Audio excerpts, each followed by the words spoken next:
ये जो हम लोगों के डीलर जो शुरू में आए कृषि विभाग के, नाम थोड़ा सा जहन से हट रहा है, राम सजन। हाँ रामशोर यादव। तो वो जब आए तो हमारी मुलाकात उनसे कटकुइयाँ मोड़ पे चाय की दुकान पे हुई। फिर इस सोलर के बारे में उन्होंने बताया। हमारे एक दोस्त हैं रिजवान खान साहब, उनके वो मिलने जुलने वाले थे, उनके माध्यम से हमारी मुलाकात हुई। तो जब उन्होंने ये बात कही कि मैं अपने संस्था के बारे में बात किया कि मैं लगवाना है, तो उन्होंने कहा कि बेहतर रहेगा कि 5 kV का लगवाइए, उससे एक AC भी चल जाएगी वगैरह वगैरह।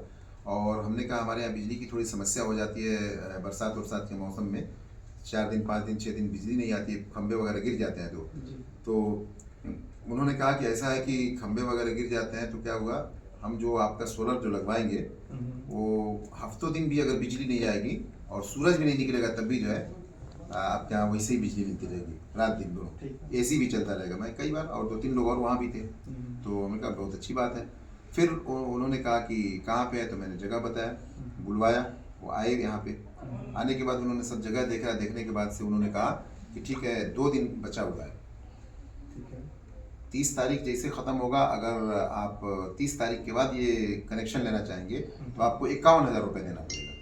और 2 दिन बचा हुआ है, अगर आप 25,000 रुपया आज जमा कर देते हैं तो आज ही हम रसीद करवा देंगे, आज नहीं होता है तो कल दे दीजिए, लेकिन यह है कि 30 तारीख की रसीद कट जानी चाहिए और उसके बाद से ये सारे लाभ आपको मिल जाएंगे। फिर भी हम लोग यहाँ कई लोग टीचर वगैरह भी थे और कई लोग थे यहाँ पे, तो उनके सामने ये हुआ कि मतलब ये है कि हमको बिजली परमानेंट चाहिए, हम इसीलिए लगवा रहे हैं, इसलिए कि हमारे पास ऑलरेडी तो सारे बिजली के असबाब मौजूद हैं, इन्वर्टर भी मेरे पास है, जनरेटर भी है, सब कुछ है। तो उन्होंने कहा कि ऐसा है कि आपकी बिजली कटेगी ही नहीं, ठीक है। फिर मैंने तुरंत उनको 25,000 रुपये निकाल के दे दिए कैश, और लेके हो गए। और जब से वो लेके गए हैं तब से एक बार उन्होंने सिर्फ कुछ दिन गुजर जाने के बाद एक बार उन्होंने फ़ोन किया, हमने फ़ोन किया तो उन्होंने फ़ोन उठाया। कई बार फ़ोन करने के बाद तो मैंने कहा क्या प्रोसीजर हो रहा है भाई, तो उन्होंने गालिबन आपका नंबर दिया। फिर उन्होंने आपसे जब बात शायद हमारी हुई तो उसके बाद उन्होंने कहा कि बैंक भी आपको जाना पड़ेगा। तो एक दिन बैंक जाने के लिए उन्होंने कॉल किया कि फला टाइम आप चले जाइएगा स्टेट बैंक में पढ़ोना, और फिर वहाँ पे ऊपर सेकंड मंजिल पे वो रहते हैं, और कहिएगा सोलर का काम कहाँ से होता है तो वो बताया देंगे। फिर मैंने गया तो वहाँ जो मैनेजर साहब बैठे थे उनसे बात हमारी हुई। तो फिर उसके बाद जब आपके नंबर से कंसल्ट हुआ तो फिर आपने कोटेशन वगैरह सब भेजा, तो उसके बाद से उन्होंने जो अगली कार्रवाई करनी थी की। अब उसके बाद हालात मसला ये हुआ कि आपने सामान भी भेज दिया हमको, तो सामान जब आपने भेजा तो जिस दिन वो गाड़ी लेके सामान आए वो तो बैटरी नहीं लाए थे। तो हमने कहा भैया बैटरी कब आएगी ड्राइवर साहब से, तो ड्राइवर साहब ने ये कहा कि भाई जिस दिन लगेगा उस दिन आएगी, शायद उनको भी कुछ पता नहीं होगा इसमें। तो हम तो ये सोचते थे कि शायद बैटरी आएगी तभी तो 24 घंटा बिजली रहेगा, तो हम इंतज़ार कर रहे थे कि जिस दिन लगाने आएंगे। तो आपने बच्चों को भेजा, 2-3 आदमी को, अपने काम करने वाले लोगों को, तो वो लोग आए जब लगाने शुरू किए तो हमने उनसे कहा कि इससे 24 घंटा हमेशा बिजली रहेगी, बिजली कट भी जाएगी। तब अचानक वो लड़कों को मैं चाय पिला रहा था तो बच्चा कहा कि नहीं, जब बिजली रहेगी तभी बिजली रहेगी, बिजली चली जाएगी तो नहीं हो पाएगी। ऐसे हम कहा भैया ये तो ऐसी बात नहीं है। तो फिर मैंने रोक दिया उस काम को। हमने कहा बात हमसे ये हुई थी कि 24 घंटे बिजली रहेगी, यहाँ बात हम बिजली लगाने के लिए ये इन्वर्टर इसलिए तैयार हुए सोलर कि हमारे यहाँ बिजली कट जाती है और हमें 24 घंटे बिजली ज़रूरत है। और वैसे ही उन्होंने कहा भी था जो कृषि विभाग के जो डीलर जो आए थे वो, तो इसलिए मैं इस काम को रोक दिया। मैंने कहा कि भाई अब ठीक है, जब उनसे बात हमारी हो जाती है फिर मैं उनको फ़ोन लगाने लगा, फ़ोन नहीं उठाए, आज तक उन्होंने फ़ोन नहीं उठाया। और इसी परेशानी की वजह से, क्योंकि आपसे तो कोई भाई गोरख साहब आपसे कोई बात नहीं, आपने हमेशा हेल्प की बात की है। नहीं, आपने मैं आपको इसमें पूछना चाहूँगा, फर्स्ट टाइम जब हमने लॉगिंग प्रोसेस किया तभी भी आपसे हमारी एक बार बात हुई थी, उसके बाद सेकंड टाइम में भी एक बार जब बैंक आप गए थे तभी प्रॉपर बात हुई थी, पूरा प्रोसेस आपको एक्सप्लेन किया था। हर टाइम जब भी यहाँ माल आ रहा है तो उस टाइम भी हमारी आपकी बात हुई, प्रॉपर बात एक्सप्लेन हुई थी, बैटरी नहीं लगेगी और जो भी चीज़ें हैं, जब इंस्टॉलेशन के लिए उसके बाद भी सर बात हुई और उसके बाद हमने रिटर्न अपने की। तो देखिए अगर आपके हिसाब से मैं भाई बैटरी चाहिए, ठीक है, और कितना उन्होंने पेमेंट लिया 25,000। तो देखिए अब एज मेरी कंपनी सेल्स आपको कितना हेल्प कर देगी सर, ऑन ग्रिड के बदले हम हाइब्रिड कर देंगे, मैनेज कर रहे हैं आपके लिए। क्योंकि देखिए ना तो आपने किसी कंपनी के QR पे पेमेंट किया ना कंपनी के अकाउंट में दिया है, राइट सर।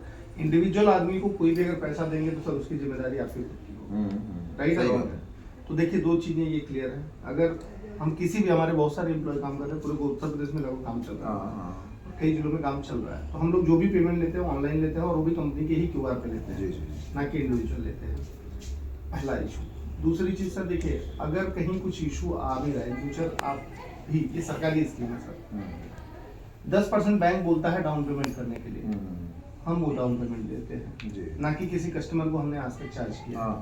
ठीक है, पहला बेनिफिट। दूसरा चीज है सर कि 1,90,000 रुपए, सॉरी 290 का 5 किलोवाट का सेटअप है, जिसमें से 1,08,000 रुपए सरकार सब्सिडी भी दे रही है आपको।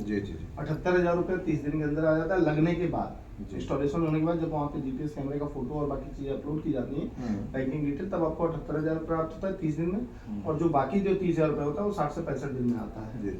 ये कम्युनिकेशन हमारी प्रॉपर हुई थी सर, इसमें भी कुछ अभी गैप था नहीं। इसमें सिर्फ एक चीज जो आपने कहा अभी, जब बैटरी उट्री की जो बात आई है, वो इंस्टॉलर करने के लिए जब आपने भेजा था अपने लोगों को, उस दिन से ये बात पैदा हुई है।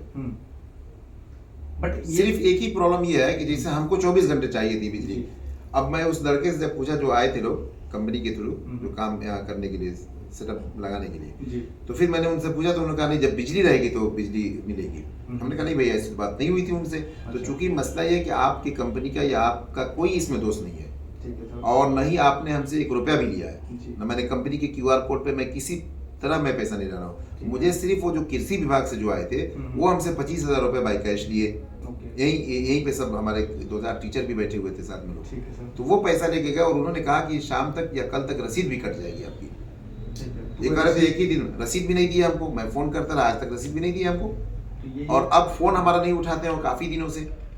चलिए ठीक है, तो इस वजह से आप सर देखिए सोल्यूशन कुछ आपने जो सोल्यूशन दे रहे हैं, इसके लिए मैं तहे दिल से शुक्रिया अदा करता हूँ कि आप लोग अच्छे लोग हैं। और आप आज ही सोल्यूशन नहीं, इसके पहले आपने मुलाकात आपसे नहीं हुई थी, फोन पे भी आप सोल्यूशन दे रहे थे। मसला ये है कि सिर्फ सोल्यूशन देने से हमारा काम नहीं होगा, हमें भी, जैसे आप अपना देख रहे हैं तो हम भी अपना देख रहे हैं। मान लीजिए हमें खेद है, हमें दुख है इस चीज़ का कि आपका नुकसान हो रहा है, इतने दिनों से सामान पड़ा हुआ है, आप बिजनेस करते हैं, 2 रुपये लगाएंगे कहीं आपको मिलेगा। लेकिन मेरी प्रॉब्लम यह है कि मैं, अगर मुझको तो भी पेड करना है ना, तो मैं पेड कर रहा हूँ, तो आखिर मेरे पेड करने का क्या क्या फ़ायदा है? जो मेरा असल चीज़ है, जो जिस चीज़ के लिए मैं इस कॉन्ट्रैक्ट को साइन किया, वही चीज़ ना हो तो फिर वो बेकार है। सर 2 ऑप्शन है, जैसे मैंने आपको बताया कि मान लीजिए आपको हाइब्रिड करना हो, ठीक है, हाइब्रिड लगा सकते हैं, या ऑलरेडी आपके पास एक बैटरी है, या तो एक बैटरी हमसे ले लीजिए।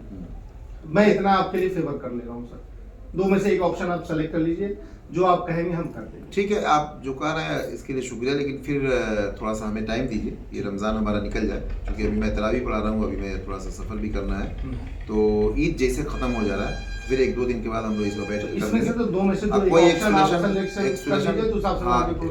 एक्सप्रेशन कोई निकल जाएगा इसका। लेकिन इससे पहले कि मैं ये कहूँगा कि आप भी थोड़ा कोशिश कीजिए कि उनसे मुलाकात हो, क्योंकि उनसे मिलना ज़रूरी है। और अगर नहीं मिले, मैं आपसे फिर लास्ट में बता रहा हूँ, नहीं मिलेंगे तो मैं उनको ढूंढूंगा, और मैं जाकर वहाँ डीएम साहब से शिकायत भी करूँगा इनकी, और पूरा इनकी सीरीज जांच करवाऊंगा ठीक से, ये क्या कर रहे हैं, क्या करते हैं, ये लोगों को बेवकूफ़ बना के और आम आदमी को ये प्रताड़ित कर रहे हैं, ये फ़ोन नहीं उठाते हैं, और इनकी सारी चीज़ों को मैं हम रिकॉर्ड किया, ऐसा नहीं है, मैं सारी चीज़ लेकर साहब के पास रखूँगा, और वही किसी विभाग के जो अधिकारी साहब से भी मैं मिलूँगा, ज़रूरत पड़ी तो मैं माननीय मुख्यमंत्री तक भी जाऊँगा, हम लोग हमेशा जाते हैं। वजह इसकी है कि देखिए सब सरकार ने इसीलिए ये सब योजनाएं बनाई है कि हमारे बेनिफिट मिले, और आप भी मान लीजिए कि अच्छा काम सरकार के सहयोग से काम कर रहे हैं ताकि लोगों को फायदा हो, ये बहुत अच्छी बात है। हम लोग कोई गलत दिमाग के लोग